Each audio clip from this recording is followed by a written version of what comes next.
मंडणगावमध्ये सिद्धेश्वर महाराज यात्रेदरम्यान 2 युवकांवर प्राणघातक हल्ला, आरोपी चव्हाण भावंडांना अटक। मंडणगाव तालुका श्रीगोंदा येथील सिद्धेश्वर महाराज यात्रेदरम्यान मध्यरात्री 2 युवकांवर झालेल्या प्राणघातक हल्ल्याने गावात खळबळ उडाली। या हल्ल्यात योगेश नंदू रायकर वय वर्ष 27 गंभीर जखमी झाला असून त्याची प्रकृती चिंताजनक आहे, तर त्याचा मित्र परमेश्वर आनंदकर यालाही बेदम मारहाण करण्यात आली।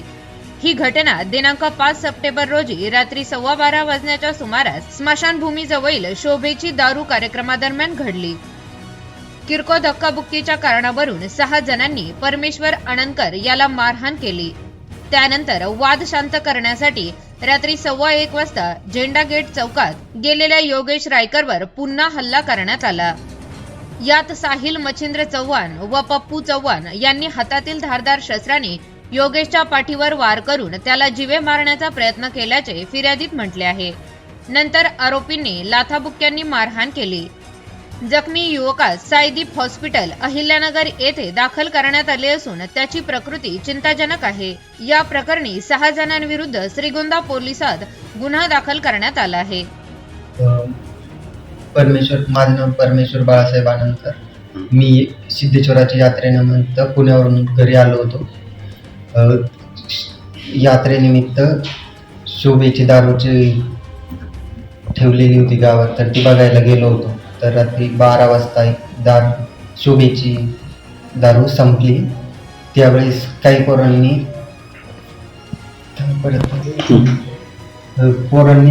धक्काबुक्की केली आणि मारहाण केली। ते पोरं काही ओळखीचे नव्हते, पण नंतर मारहाण झाल्यानंतर पोरांनी नावं सांगितली तर ते चव्हाणाचे पोरं होते। पोरांची नावं होती सोहेल चव्हाण,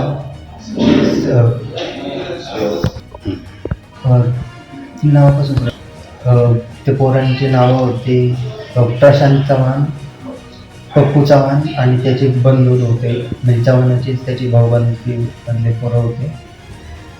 त्यांनी मला डोक्यामध्ये मारलं, काळं काहीतरी होतं, एवढं दिसलं नाही हातात, पण काळ्याने मारहाण केली।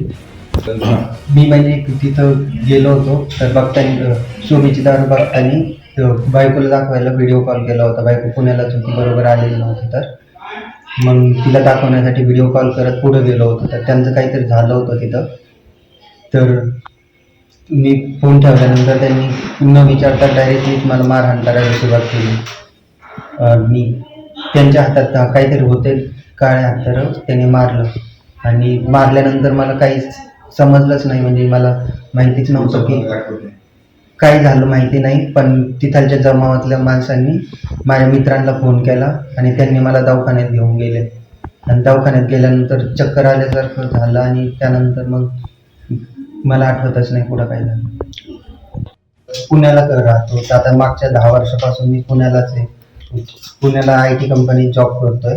तर यात्रेनिमित्त आलो होतो इकडं, तर यांनी आता ही गुंड प्रवृत्तीच्या लोकांनी जी मारहाण केली, आता मी ही फिर्याद दिली, तर यानंतर त्यांनी काही माझ्या घरच्यांना किंवा मला काही पुढं मारहाण वगैरे काय केली, तर ही सगळी जबाबदारी त्यांची राहील, त्यांनीच केलेली राहील।